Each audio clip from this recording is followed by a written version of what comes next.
had a really normal childhood. We grew up outside of Philadelphia.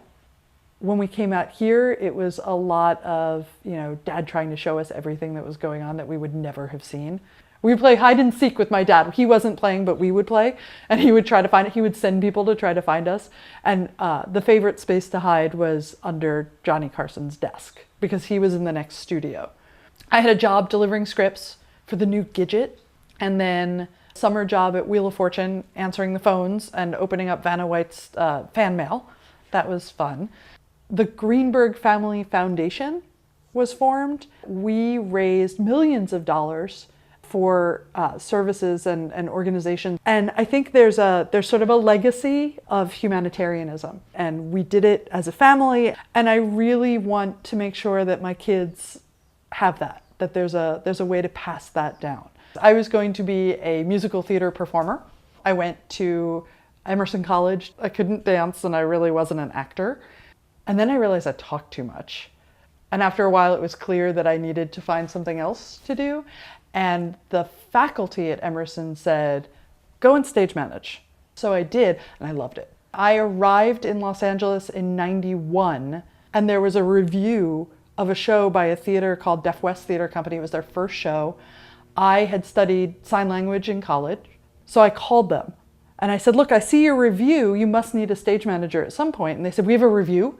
They hired me for their next show, and I was with them for 7 years. I started stage managing because what I loved to do was to facilitate the actors and the directors, and I get to be there to help them put what they see on stage. And the same thing with teaching. I get to take what the students are gleaning from all their different classes and let them put it into practice in the theater. That's, I think, the best part of it.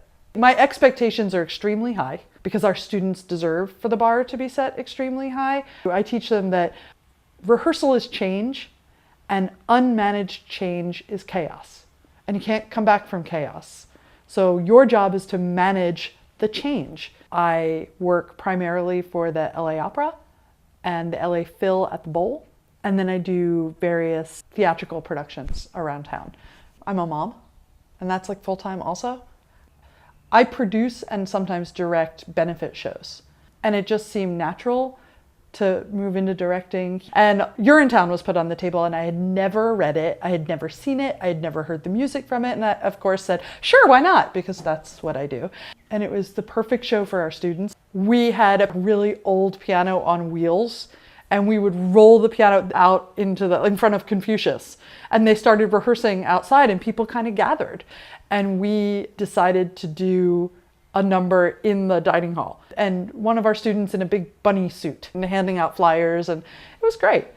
Our students are so much fun to work with. I have a student came to me and started stage managing, and she's now one of my assistants at the Bowl this summer.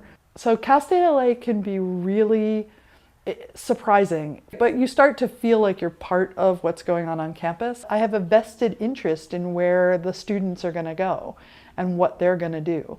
We always say there's always crying in theater. We just hope it's not the stage manager on like the first day.